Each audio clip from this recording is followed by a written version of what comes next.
السلام عليكم ورحمة الله وبركاته. نحمده ونصلي ونسلم على رسوله الكريم وعلى آله وأصحابه وأولياء أمته وعلماء ملته وأهل سنته أجمعين. أما بعد فقد قال الله عز شانه في شان حبيبه الكريم: إن الله وملائكته يصلون على النبي يا أيها الذين آمنوا صلوا عليه وسلموا تسليما. صلى الله على سيدنا محمد وآله وصحبه وبارك وسلم. صلى الله على سيدنا محمد وآله وأصحابه وبارك وسلم. আম্মা বাদ, আঞ্জুমানে খুদ্দামুন নাস বাংলাদেশের ব্যবস্থাপনায় 2 দিন ব্যাপী আয়োজিত 23তম পবিত্র দরসুল কোরআন মাহফিলের আজকের সমাপনী দিবসের সম্মানিত সভাপতি, মঞ্চে উপবিষ্ট সম্মানিত প্রধান অতিথি এবং আমরা আপনারা মঞ্চে যারা তশরিফ ফরমা আছেন সকলকে আমরা চিনি জানি। বিশেষ করে পীরে তরিকত, কায়েদে সিয়াসত হযরতুল হাজ আল্লামা সৈয়দ বাহাদুর শাহ মুজাদ্দিদি মুদ্দাজিল্লাহুল আলী, উপস্থিত আছেন বরেণ্য আলেমে দ্বীন অধ্যক্ষ আল্লামা জাইনুল আবেদিন জুবায়ের সাহেব মুদ্দাজিল্লাহুল আলী। মঞ্চে উপবিষ্ট আছেন আহলে সুন্নাত ওয়াল জামাত কেন্দ্রীয় পরিষদের সম্মানিত মহাসচিব প্রফেসর ডক্টর আব্দুল্লাহ আল মারুফ মুদ্দাজিল্লাহুল আলী। মঞ্চে উপবিষ্ট অধ্যক্ষ আল্লামা আবুল ফরাজ সাহেব মুদ্দাজিল্লাহুল আলী, অধ্যক্ষ প্রফেসর মুজাহিদুল ইসলাম সহ বরেণ্য উলামায়ে কেরাম, অতিথিবৃন্দ, আজকের উপস্থিতি মহান আল্লাহর দরবারে শুকরিয়া আদায় করছি যে আজকে আমরা দরসুল কোরআন মাহফিল, যেটা কোরআনে পাকের শিক্ষা এবং সবক, কোরআন আমাদেরকে কি শিক্ষা দিয়েছে, কি সবক দিয়েছে সেই বিষয়গুলো আজকে মুসলিম উম্মার কাছে অত্যন্ত বস্তুনিষ্ঠভাবে উপস্থাপন এই মাহফিলের উদ্দেশ্য। আমরা জানি বাংলাদেশের বিভিন্ন অঙ্গনে কোরআনে পাককে নিয়ে বিভিন্ন ধরনের আলোচনা হয়, কোরআনে পাকের ব্যাখ্যা বিশ্লেষণের অনেক অনুষ্ঠান হয়, কিন্তু সেই অনুষ্ঠান আর এই অনুষ্ঠান অর্থাৎ ইসলামের মূল ধারা, ইসলামের মূল রূপরেখা, আহলে সুন্নাত ওয়াল জামাতের আকীদা আদর্শের আলোকে কোরআনে পাকের দর্শ হতে হবে। সেই দর্শ একমাত্র সুন্নি অঙ্গনেই আছে। মুহতারাম হাজরিন, কোরআনে পাকের দর্শ হলো আল্লাহ নিষ্কলুষ চিরন্তন পবিত্র সত্তা, সুতরাং আল্লাহ মিথ্যা বলতে পারেন না। কোরআনের দর্শ হলো আল্লাহ নৈরাকার, আল্লাহ কারো মতো নয়, লাইসা কামিসলিহি শাইউন ওয়া হুয়াস সামিউল বসীর।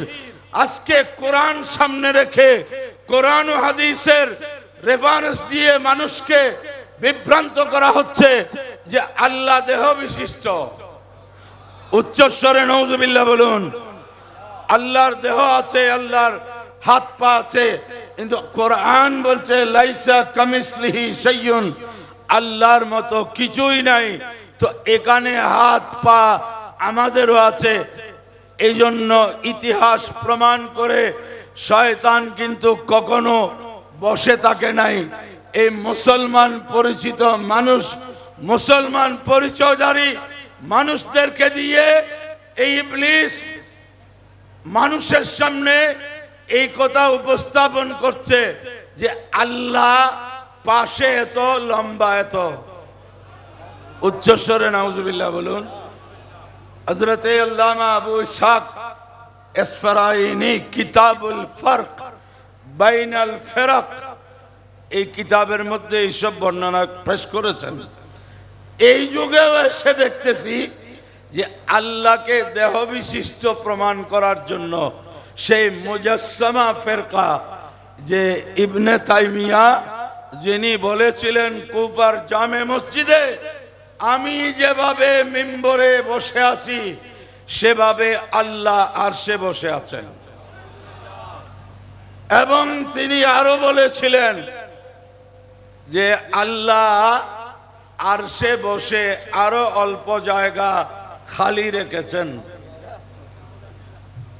এটা শুনে আবার আমরা সুন্নিরা কিছুক্ষণ খুশি হয়ে যেতে পারি, কিন্তু সব কথায় খুশি হতে, কথা কে বলছে সেটা দেখতে হবে।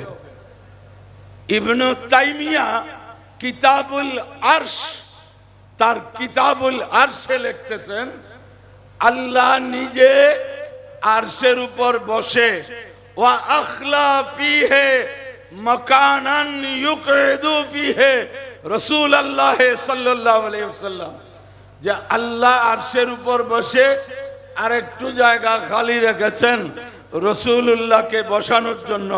উচ্চস্বরে নাউজুবিল্লাহ বলুন। আর আমাদের আকীদা হলো আল্লাহর আরশের খালেক আল্লাহ, আরশের মালিক আল্লাহ, আরশের অধিপতি আল্লাহ। ইস্তিওয়া বরহক, আল্লাহ আরশ বানিয়েছেন মেরাজের দুলা মুহাম্মদুর রাসূলুল্লাহকে লাইলাতুল মেরাজে বসানোর জন্য। আল্লাহু আকবার। সেই জন্য আলা হযরত আজিমুল বরকত ইমামে আহলে সুন্নাত মুজাদ্দিদে দ্বীন ও মিল্লাত রফিউদ দরজাত আজিমুল মর্তবাত শাইখুল ইসলাম আল মুসলিমিন সৈয়দনা ইমাম আহমদ রিজা খান আলাইহির রহমত ওয়া রিদওয়ান, ওনার কসিদার মধ্যে আমাদের আকীদা বয়ান করেছেন।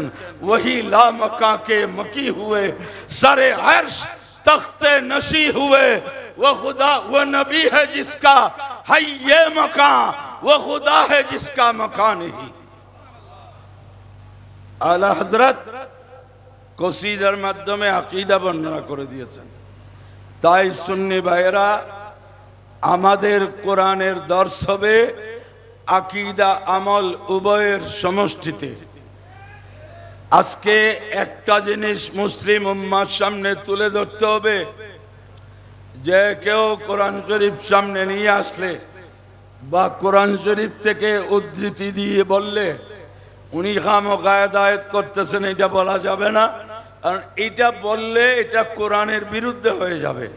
এখন কোরআন সামনে নিয়ে যদি কোরআনের বিরুদ্ধে কথা বলা হয়, এটা কি দর্সুল কোরআন হবে?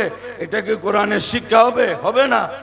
আমাদের হচ্ছে একটা জিনিস মুসলিম উম্মাকে বুঝাতে হবে যে কোরআন নিজেই বলছে ইউদিল্লু বিহি কাসীরা ওয়া ইয়াহদি বিহি কাসীরা। কোরআনে পাক এর মাধ্যমে অসংখ্য মানুষ গোমরাহ হবে, পথভ্রষ্ট হবে, জাহান্নামী হবে। এটা কোরআন বলতেছে ওয়া ইয়াহদি বিহি কাসীরা। আবার এই কোরআনে পাকের মাধ্যমে অসংখ্য আল্লাহর বান্দা হেদায়েত পাবে। এখন আহলে সুন্নতের দায়িত্ব হলো কাদের মাধ্যমে, কাদের কোরআনের বর্ণনা মানুষকে গোমরাহ করবে, কাদের কোরআনের বর্ণনা মানুষকে হেদায়েত করবে, সেটা নিশ্চিত যারা সাহেবে কোরআনকে মুখে নিয়ে বুকে ধারণ করে কোরআনকে সামনে নিয়ে সাহেবে কোরআনের মর্যাদার উপর যারা আঘাত করেনি, করছে না, করবেও না। আহলে সুন্নতের ইতিহাসে কেউ দেখাতে পারবে না যে সুন্নি যারা তারা কোনোদিন আল্লাহর শানে কোনো বেয়াদবি করেছে। সুন্নি যারা তারা নবীর শানে, কোন নবীর শানে কিঞ্চিত কোনো বেয়াদবি করেছে তার কোনো নজির নাই। সুন্নি যারা তারা ইমামুল আম্বিয়া হাবিবে কিবরিয়া মুহাম্মদ আরবি সাল্লাল্লাহু আলাইহি ওয়াসাল্লামের আজমত ও শানকে ধারণ করে বেঁচে আছে, বেঁচে থাকবে কিয়ামত পর্যন্ত সুন্নি মুসলমানগণ। আল্লাহু আকবার। ইয়া রাসূলুল্লাহ, সম্মানিত মুসলমান ভাইয়েরা, আজকের এই সমাজে যারা শিক্ষিত সমাজ, তাদের মাথায় একটা জিনিস ঢুকিয়ে দিতে হবে যে কোরআন শরীফ বললে হেদায়েতে আছে, এটা বলার সুযোগ নাই। কোরআনে পাক সর্বশ্রেষ্ঠ কিতাব, ঠিক কিনা? কোরআনে পাক আসমানি কিতাবগুলোর মধ্যে সর্বশ্রেষ্ঠ। আমার প্রশ্ন হলো, একই আল্লাহর কালাম, তাওরাত যার কালাম, জবুর যার কালাম, ইঞ্জিল যার কালাম, আসমানি সহিফাগুলো যার কালাম, কোরআনে পাকও সেই আল্লাহর। একই আল্লাহর কালাম, একটা শ্রেষ্ঠ হবে সর্বশ্রেষ্ঠ, আর একটা সর্বশ্রেষ্ঠ হবে না, এটা কেমনে হবে? আর একজনেরই বাণী। এটার উত্তর হলো, কালামে ইলাহি হিসেবে আসমানি সব কিতাব সমান, কিন্তু কাদের উপর নাজিল হয়েছে সেই দিক থেকে যেহেতু কোরআনে পাক আল্লাহর পর যার স্থান, সৃষ্টির সবার উপরে যার স্থান, সেই নবী মুহাম্মদুর রাসূলুল্লাহ সাল্লাল্লাহু আলাইহি ওয়াসাল্লামের উপর নাজিল হওয়ার কারণে কোরআন সর্বশ্রেষ্ঠ। না হয় আল্লাহর কালাম হিসেবে সব কালাম আল্লাহরই কালাম। আমাদের শ্রেষ্ঠত্ব একই কারণে, মক্কায়ে মুআজ্জামার শ্রেষ্ঠত্ব একই কারণে, মদিনায়ে পাকের রওজা শরীফের দুলি কণা আরশে মুআল্লার চেয়ে দামি একই কারণে। সেই কারণটিকে বাদ দিয়ে কোরআনের তাফসীর হয় না। আমরা কোরআনের তাফসীর দেখেছি, কোরআনের তাফসীর করতে গিয়ে রসুলকে দাস বলা হয়েছিল। কোরআনের তাফসীর করতে গিয়ে রসুলে পাক যদি মন গড়া কিছু করেন, আল্লাহ কণ্ঠনালী ছিঁড়ে ফেলবেন, এইসব কথাবার্তা এসেছিল। তাফসীরে কোরআনের নামে আমরা এত জঘন্য কথাও শুনেছি। এক সময় প্রশ্ন করা হলো একজন বক্তাকে, মেরাজের রাতে আল্লাহর সাথে সাক্ষাৎ হয়েছে বলে আপনি বললেন। আল্লাহ হলেন অসীম, রসুল হলেন সসীম। অসীম রসুলের আল্লাহর সাথে সসীম নবী দেখা কেমনে করলেন? কিন্তু ওই বক্তা এত বেশি মহাজ্ঞানী ছিলেন, উনি এমন একটা কথা বলে ফেললেন যেটাতে বিশ্বাস করলে ঈমান কারও থাকবে না। উত্তর দেয়া হলো, সসীম রসুলের সাথে সাক্ষাৎ করার জন্য আল্লাহ কিছুক্ষণ অসীমত্ব ত্যাগ করে দিয়েছেন। এত ছোট নাউজুবিল্লাহ দিয়ে ঈমান রক্ষা হবে না। আরো উচ্চস্বরে বলুন নাউজুবিল্লাহ। আল্লাহ কি পরিবর্তন হয়? আল্লাহ নাকি কিছুক্ষণ অসীমত্বকে ত্যাগ করেছেন। তার মানে অসীম হচ্ছেন এক সত্তা আল্লাহ, বাকি সব সসীম, একমাত্র স্রষ্টা আল্লাহ। তো আল্লাহ যদি কিছুক্ষণের জন্য সসীম হয়, তখন তার জন্য মৃত্যু সম্ভব হবে। এগুলা কি কেউ বুঝেছে? বুলেটিন আমার কাছে সংরক্ষিত আছে।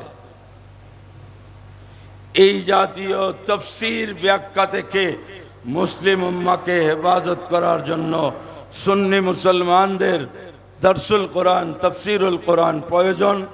আল্লাহ আমাদের সবাইকে সেই পথে, সেই অগ্রযাত্রাকে ঐক্যবদ্ধভাবে বেগবান করার তৌফিক দান করুন। আজকে সুন্নি মুসলমানদের কাছে আমাদের আবেদন যে নিজেদের অস্তিত্ব রক্ষায়, এই দেশ আমাদের, এখানে আমরা শরণার্থী নয়। এই দেশে ইসলাম প্রচার করেছেন আউলিয়া ইকরাম, সে ওলি আল্লাহদের দল আহলে সুন্নাত ওয়াল জামাত।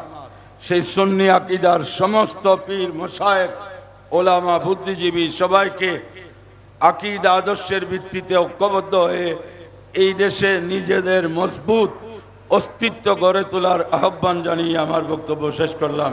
আসসালামু আলাইকুম ওয়া রাহমাতুল্লাহি ওয়া বারাকাতুহু।